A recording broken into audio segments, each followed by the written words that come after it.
tenía poco más de 20 años cuando fui a España con dos amigas. Una noche, en un bar de Barcelona, hablábamos de brujería y de pueblos marcados por historias oscuras.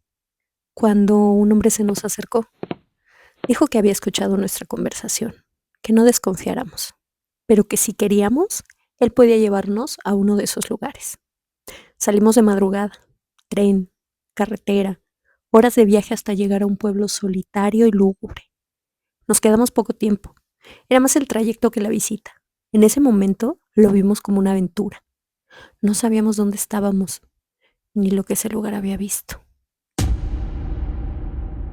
Es octubre de 1511 y estamos en el monasterio de Veruela. Este monasterio se encuentra en una zona muy peculiar de España, entre los límites del Reino de Navarra y el Reino de Castilla, justo al pie de la cordillera del Moncayo. Hay mucho movimiento en este monasterio de la Orden del Císter.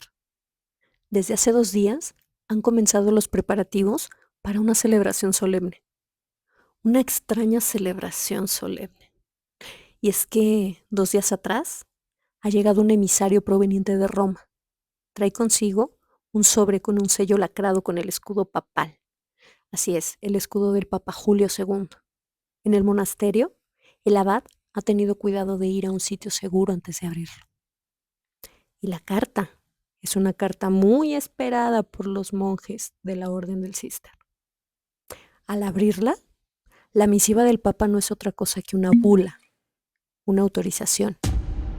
Está otorgando el permiso papal para que el abad del monasterio de Veruela, junto con los frailes de la Orden del Císter, realicen un rito único en su tipo.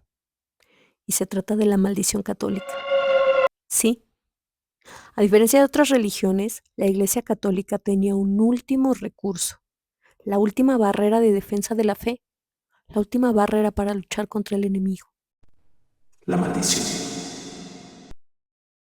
Es un ritual muy único. No hay muchos datos históricos acerca de él y tampoco muchos antecedentes, salvo que está sancionado por el Papa. Así que el Papa de la Iglesia Católica en Roma envió la autorización para que se hiciera. De modo que los frailes del convento están en movimiento. Van y vienen mientras hacen preparativos. Afuera, en el patio, están fabricando una cruz de madera grande. Otros están en la iglesia preparando una serie de textos muy antiguos. Algunos de ellos están en latín. Otros están en una lengua que no conocen. Solamente uno de ellos lo habla. Es arameo. Los preparativos continúan durante esos 2 días. Muchos de los monjes de la Orden del Císter están en ayuno, en oración, en una especie de penitencia muy especial. Hay mucho silencio en el lugar y también mucho hermetismo y un profundo nerviosismo por lo que se va a hacer. Aquella tarde, los monjes están preparándose aún más. La actividad es todavía más febril. Los largos pasillos del monasterio de Veruela, sus oscuros rincones, hierven en movimiento. Y es que alguno de los frailes está preparando ceras que serán quemadas durante la noche. Otros han preparado un lienzo negro enorme. Otros más están preparando cruces, palmas, inciensos, aguas benditas. Y también hay un grupo de monjes que llevarán torchas. Al fin los preparativos están listos y cae la noche. Tras la última campanada de la iglesia en el monasterio, los monjes de la Orden del Císter se reúnen en el centro. En medio de aquella oscuridad, comienzan a encender antorchas mientras comienzan a escucharse los primeros cantos. Son una serie de súplicas. Lo que están por hacer es algo que puede significar el final de todos ellos. Están por emprender una lucha contra el mismísimo demonio y contra sus súbditos. Así que al pasar de las horas y muy cercano a la medianoche, un grupo de monjes sale del monasterio llevando consigo una cruz de madera. Aquella cruz grande llevan también algunas antorchas y caminan sigilosos tratando de no hacer ningún ruido. Mientras esto ocurre, en el camino, en el monasterio, hay otro grupo de frailes. Ellos están en la capilla. Han cubierto el altar con un lienzo negro y comienzan a cantar cantos gregorianos antiguos. Una serie de oraciones y súplicas para estar protegidos. Pasado un rato, los monjes que han ido por el camino llegan al viejo castillo. Al pie del castillo y en medio de la oscuridad colocan la cruz. Acto seguido, la cubren totalmente con el lienzo negro. Retroceden y vuelven al monasterio. Cuando están dentro, inicia la oración. Los cánticos cesan y el abad comienza a recitar el Salmo 108, el Salmo de la venganza del Señor.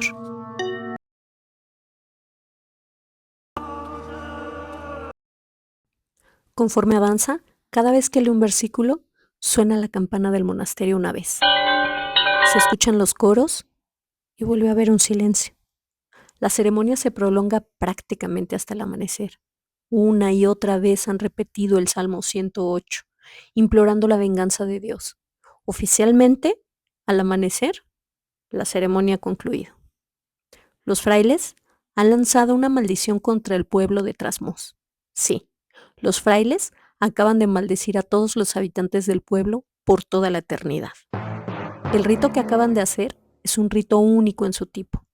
Así como el pueblo judío tiene la maldición judía, que es la pulsa de Nura, que es básicamente pedir a Dios que acabe con el otro, en este caso, los frailes acaban de maldecir a todo un pueblo. El rito es complejo, largo. No solamente se trata de recitar el Salmo 108 muchas veces, sino de pedir específicamente el castigo divino. Pero no es un castigo en el más allá, es el castigo en el aquí y en el ahora. Se pide que Dios acabe con estas personas, los acabe, termine sus cosechas, termine su comida, con su vida, con su agua, con su leña, con sus bosques, con todo. El rito, como tal, fue autorizado por el Vaticano Romano, lo que lo hace ser todavía más inusual. Pero, ¿por qué habría de maldecir la Iglesia Católica a un pueblo completo? Y ahora sí, vámonos tiempo atrás. En este mismo lugar, estamos abajo de las montañas que forman la cordillera del Moncayo. Actualmente es la provincia de Zaragoza, pero en aquel tiempo era el Reino de Aragón. Es la frontera que divide Castilla de Navarra. Ese fue un tiempo muy violento en Francia. Hubo guerras, hubo persecución, hubo muchos problemas en el sur. Los árabes habían hecho de las suyas. Entonces, numerosas personas habían comenzado a viajar de territorios muy al norte, como Francia, Alemania, algunos venían desde Italia buscando la paz de las montañas. Entonces, este sitio era un enclave perfecto. Hay bosques muy cercanos, hay abundancia de agua, hay abundancia de vida silvestre, la tierra es próspera, pero además de eso, el Moncayo se constituye en una barrera natural para los ataques enemigos. Hacia el sur también hay montañas, así es que esta pequeña región de Aragón es bastante segura. Entonces, cuando los primeros habitantes llegan por ahí del año 1050, no hay nadie. Hacia el norte y hacia la región del Atlántico están los vascos, las éuskeras, aquellos que viven en sus propias creencias, en sus propias cosas, pero aquí han comenzado a llegar judíos, árabes, franceses, españoles, portugueses, gente que viene de todas partes y que ha comenzado a formar estos pequeños poblados. Y es así como surge el señorío de Trasmoz. Básicamente querría decir tras los montes, dado que está más allá de las montañas. Se le da su cédula de formación por parte de la Corona de Castilla, aunque después se la retiran los navarros y le vuelven a dar una ellos mismos. Aquello se vuelve una situación rara, pero finalmente este es un pueblo de gente trabajadora, es un pueblo de trabajo. Además de que se juntan muchas creencias. Muy pronto en los años siguientes, la Iglesia Católica se da cuenta de que ahí hay un señorío y pues deciden construir un monasterio, el monasterio de Veruela. A las faldas de la cordillera es un sitio inusual por muchas razones, pero es un sitio que ha surgido a partir de una leyenda. Y la leyenda dice que el castillo de Trasmoz es producto de un acto de hechicería. Así es, que en la región existía un antiguo brujo muy poderoso al que llamaban Mulamín. Y contaba la leyenda que los primeros habitantes de Trasmoz dijeron que una mañana al despertar, en medio de la bruma, no sabían por qué, se sorprendieron al ver que justo encima de la ladera aparecía una enorme estructura que un día antes no estaba allí.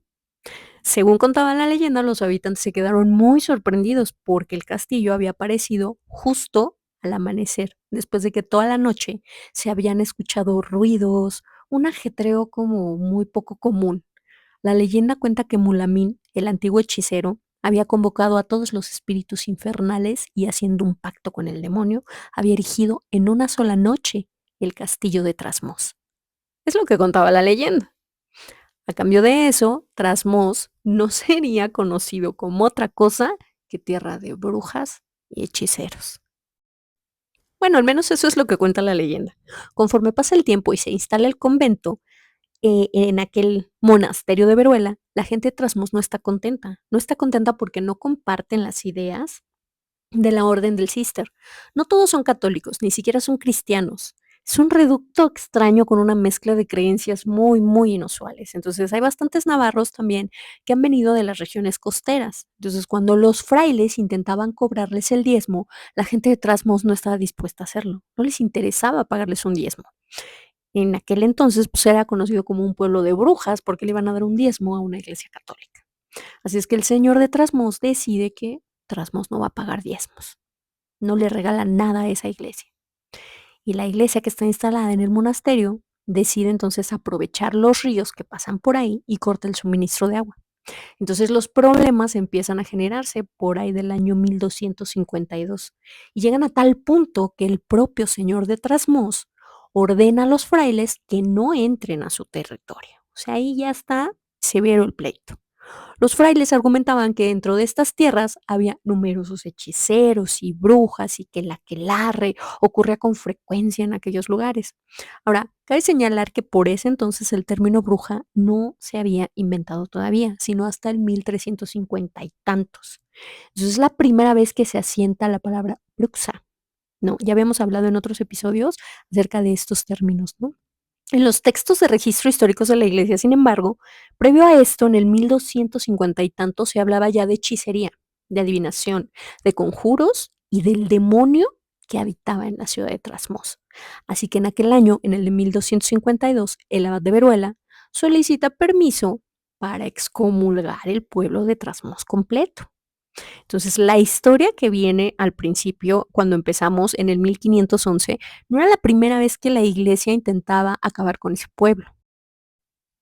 Y es que era un pueblo que se había rebelado contra la iglesia, que no querían seguir sus prácticas, que querían tener su propio culto, sus propias creencias y que por eso terminaron siendo excomulgados. La iglesia católica oficialmente excomulgó a toda la población, a todos sus descendientes, a todos los habitantes por toda la eternidad. Es decir, todo aquel que descienda de alguien de Trasmoz está excomulgado por la Iglesia Católica. Esto ocurre en el año 1255 y se termina el rito y se sanciona por parte del Vaticano ya en el 1511. Entonces, bueno, el papado en aquel entonces, pues el resultado de la ciudad de Trasmoz oficialmente dejaría de ser un pueblo cristiano y católico, ¿no? Entonces, por consiguiente, Trasmoz se convierte en el lugar ideal para la hechicería. Y es así como a lo largo de los años comienza a prosperar la idea de que aquel pueblo enclavado en la Sierra del Moncayo es un pueblo de brujas y brujos. Y efectivamente lo era. Trasmoz era conocido por ser un lugar en el que había rituales todo el tiempo, fiesta pagana todo el tiempo. Existen registros históricos de la época de la Inquisición, cuando comienza la Inquisición, ¿no? En donde se asientan los hechos relacionados con Trasmoz cuando finalmente el pueblo ya está maldito. Entonces, hay muchos argumentos al respecto. Hay quienes aseguran que todo es un mito y una fantasía y que en realidad no había brujas en Trasmoz, sino que era un invento del señor del castillo de Trasmoz quien se dedicaba a falsificar monedas. O sea, que era una situación política, ¿sale? Y que para desafanarse de la situación política, pues se había hecho la acusación de que ahí había brujería y que por eso la iglesia los había sacado. Ahora, ciertamente en Trasmoz se falsificaba dinero en aquel 1500, dado que había minas de plata que estaban cercanas y los maravedíes de plata se podían falsificar muy bien en el castillo, pero bueno, ese era un tema corriente, todo el mundo lo sabía, ¿no? Entonces, en Trasmoz había bastante prosperidad. Era un pueblo que tenía más o menos unos 10,000 habitantes, no solamente alrededor del castillo, sino en la zona agrícola y en la zona colindante. Era una comunidad increíblemente próspera para la época y buena parte de eso provenía de los negocios del señor del castillo. del castillo de Trasmoz, que en aquel entonces le pertenecía a la familia Urrea. ¿Les suena? El caso es que la iglesia maldice todo esto, y si bien la historia dice que fue por el asunto de las monedas y todo eso, o por un pleito de la leña, en realidad es que detrás de ello la iglesia estaba aterrada con la existencia de ritos y hechicerías en la región de Trasmoz. A partir de la excomunión general del pueblo, este era un territorio perfecto para quienes no querían participar en la iglesia. El señor de Trasmoz había ganado varios pleitos a la iglesia e incluso a la corona española, que tenía ciertas deudas de honor con el señorío, ¿no? Protegían al señor feudal, por ende, el lugar estaba protegido. Entonces, ¿qué era lo que ocurría ahí? Según cuentan las historias, Trasmoz era el lugar del aquelarre. La palabra aquelarre no significa lo que hoy entendemos, sino que significa aquel lugar. Aquel lugar, aquella tierra, era una forma de referirse a los lugares apartados. Aquella tierra, aquel campo, lugares despoblados, es un término éuskera, es un término vasco muy antiguo. El aquelarre se describe como el rito por medio del cual las brujas tienen encuentros con el demonio y los brujos también. Esto es importante señalarlo. No eran solo brujas. El término bruja se refiere a hechicería. El aquelarre era celebrado por varones y mujeres por igual. Según contaba la leyenda de Trasmoz, había dos formas de ser invitado al aquelarre. La primera era con un sapo. ¿Qué era esto? Un sapo, era el obsequio, un obsequio del demonio. Los hechiceros y hechiceras, todos tenían esto. Y en ciertos días se escuchaba al animal inquietarse y croar. Acto seguido, lo frotaban, lo oprimían contra el suelo, tratando de aplastarlo un poco, hasta que vomitaba una sustancia pestilente verde oscura, y esta sustancia era recuperada con cuidado por la gente de la brujería para después utilizarlo a manera de ungüento. Un ungüento que se iban frotando en todo su cuerpo. Entonces, acto seguido era cuando comenzaban a viajar al sitio del aquelarre. Estando ahí participaban de celebraciones que hubiera lugar en ese momento. Pero también había una segunda forma, que era a través de campanadas. Pero estas campanadas solo la escucharían aquellos que pertenecían al aquelarre. No lo escucharía nadie más. Dado esto, comenzarían a viajar en las formas en las que pudieran, caminando, podían ir volando, podían ser llevados por animales, por objetos. Había quienes aseguraban haber visto a los brujos y brujas, porque era lo que decían ellos, ¿eh? Flotando en el aire, sin necesidad de ninguna escoba, simplemente viajando en el aire hacia el lugar. En el sitio se celebraban dos formas básicas durante la aquelarre.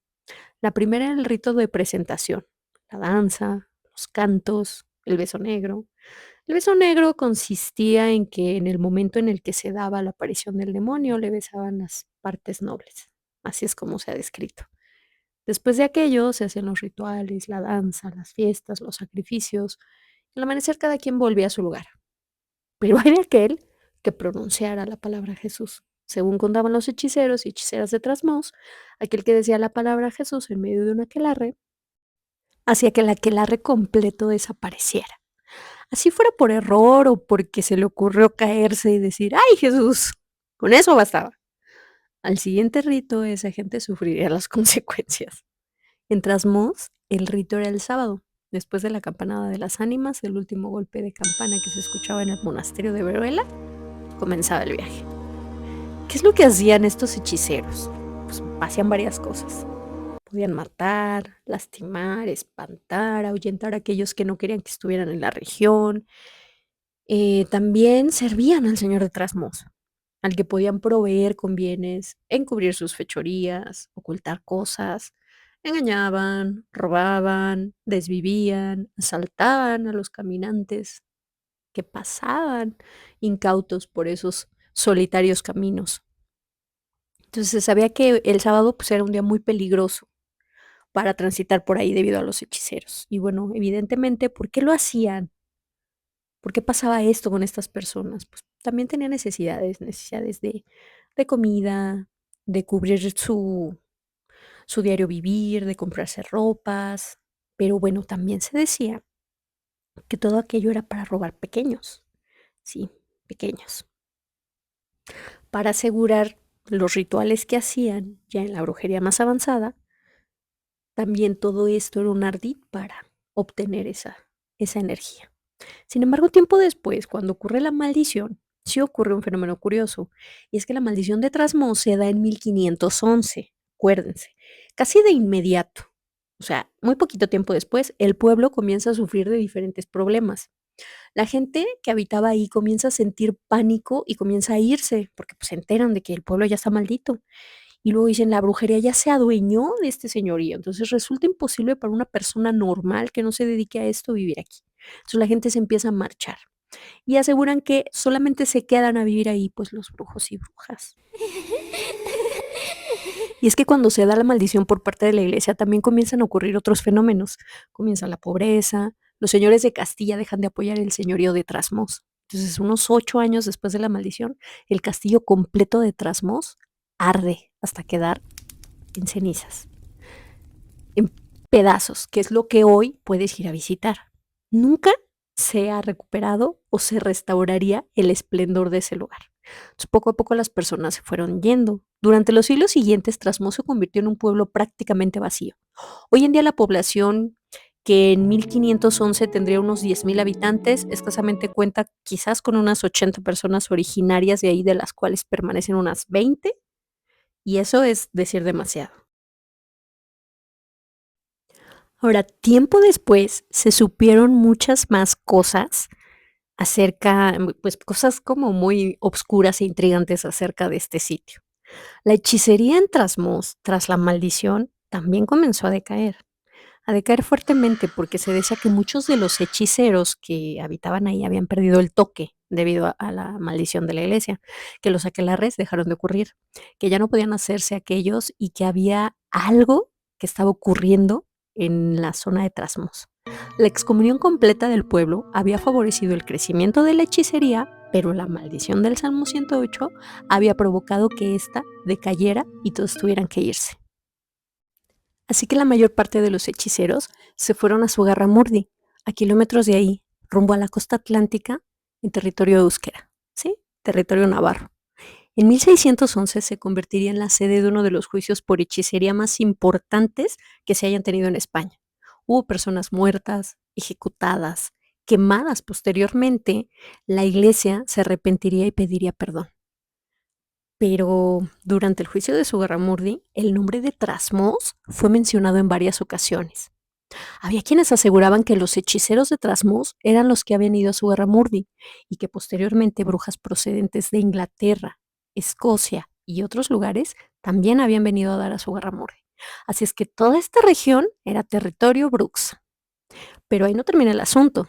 Tras los juicios de Zugarramurdi, Trasmoz vuelve a ser el territorio de brujas, por lo menos durante todos los siglos XVII, XVIII y XIX. Era un lugar al que la gente no quería ir. Los pocos habitantes no podían ir a otro lugar. Estaban excomulgados. Si alguien sabía que eras de Trasmoz, no te daba un lugar en donde quedarte. No te dejaría trabajar. Estabas maldito y excomulgado. Así es que algunos volvieron al pueblo. Sin embargo, la brujería seguía ahí. Hacia finales del siglo XIX se redactaron varios textos en los que se describen actividades de hechicería dentro del pueblo. Gustavo Adolfo Bécquer, que era bastante afecto a escribir leyendas y cosas de ese estilo, describiría lo que era el encuentro de las brujas en Trasmoz. Y es que Becket estuvo ahí también, en el monasterio de Veruela, hospedado cerca de un año. Tuvo la oportunidad de platicar con los descendientes de las brujas de Trasmoz, que eran quienes le contaban las historias. Hoy en día, por supuesto, ustedes me dirán que no eran brujas, sino curanderas, mujeres que sabían de herbolaria, gente que sabía de medicina natural. Es muy posible, puede ser, aunque no es muy probable, no somos muy afectos a decir que en cada esquina se reunieran en campos abiertos para andar besando las partes nobles de los demonios. Lo interesante del tema es que dentro de Trasmoz, todavía en 1850, había al menos 3 brujas mayores. De una de ellas ya hablamos en este canal. Y me refiero a la tía Gasca o Casca, que no es otra que Joaquina Bona Sánchez. Ella fue asesinada en 1856 por el pueblo. acusada de provocar tormentas, de afectar a los animales, de provocar la muerte de varios niños, de provocar sequía. Es 1856. Ya no hay Inquisición, ya no hay persecución religiosa. La gente de Trasmoz comienza a sufrir una serie de problemas y entonces comienza a crecer el rumor de que la bruja, la tía Casca, es la causante de esto. Así que un día la encuentran caminando en un camino, la golpean, la sujetan, la arrojan a un barranco en donde se golpea hasta morir en el fondo, y el lugar es conocido como la Barranca de la Tía Casca. Cuenta la leyenda que la Tía Casca era tan indeseable que, bueno, ni el propio demonio quería llevársela. Y por supuesto, el cielo tampoco quiso llevársela, así que el espíritu de la Tía Casca deambula por el camino de la bruja. Así que se contaban historias macabras. Los viajeros que se aventuraban al caer la tarde por aquella ruta solían ser perseguidos por el fantasma de la tía Casca. Solían ser golpeados, maltratados y demás cosas. Pues cuando esto ocurre posteriormente, vienen otros incidentes que tienen que ver con las diferentes brujas que había ahí. Que si era en sí la brujería de esta gente lo que ocurría, no lo sabemos. Pero bueno, hay quienes dicen que eran curanderas, que sabían cómo curar con hierbas, cómo aliviar animales, cómo aliviar personas. También había quienes aseguraban que eran adivinas, que podían leer el futuro, que podían maldecir, que podían hechizar. Pero bueno, finalmente tú y yo sabemos que eso existe aún en la actualidad, ¿no? Así es que es probable que estas personas, al igual que muchos brujos, porque aquí no solo eran brujas mujeres, sino que también varones practicaban ritos que se podían entender como hechicería. Hoy en día, en su forma más natural, esta gente estuvo ahí durante años. El pueblo actualmente tiene una fiesta de brujería que pues realmente es más una fiesta que brujería. Se junta un montón de gente que viene de muchas partes y hacen como un bazar, ¿no? En donde venden brebajes, mermeladas, todo bonito, artesanal, aesthetic, pero pues ya nada que ver con esos antiguos rituales o esas prácticas. Pero ¿saben qué es lo más curioso? Hasta el día de hoy, Trasmoz sigue estando excomulgado, sigue estando maldito, dado que el pueblo fue maldito a través de una bula, una sanción papal. El Papa Julio II autorizó esa maldición y solamente otro papa puede levantarla. Y hasta hoy en día, ningún otro papa ha levantado la maldición de Trasmoz y tampoco se ha dado la comunión ni se ha recibido en el seno de la iglesia a ningún habitante, descendiente o heredero de alguien de Trasmoz. Por lo tanto, cualquier persona que haya nacido, que descienda de alguien que nació, que haya tenido un vínculo sanguíneo o alguien que fuera natural de Trasmoz, sería considerado maldito y excomulgado para la iglesia aún hoy, en pleno siglo XXI. Yo estuve ahí, mucho antes de saber nada de esto. No conocía la historia, ni conocía la maldición. No conocía los nombres, ni los salmos, ni los rezos. Y aún así lo vi. Vi gente sufrir. Vi cuerpos arrodillados rezando una y otra vez. No pidiendo perdón, pidiendo destrucción. Sentí vibrar el lugar. Un zumbido que no venía de mis oídos. Presión que casi me tira al suelo. En ese momento no entendí nada. Hoy sí. Trasmoz no fue abandonado. Fue condenado. Condenado a no pertenecer. A no ser salvado. A no ser perdonado. Un pueblo entero borrado del orden humano y del divino. Y cuando eso ocurre, algo se queda. No es el demonio, no es la brujería, es la memoria. Una memoria cargada de miedo, de rezos violentos, de una fe usada como arma. Trasmoz sigue excomulgado, sigue maldito. No porque la maldición funcione, sino porque nadie la ha levantado. No porque el demonio lo reclame, sino porque nadie se ha atrevido a decir basta. Tal vez los lugares también esperan ser escuchados. Tal vez no para ser juzgados, sino para ser recordados. Pero lo que no se recuerda, no descansa jamás.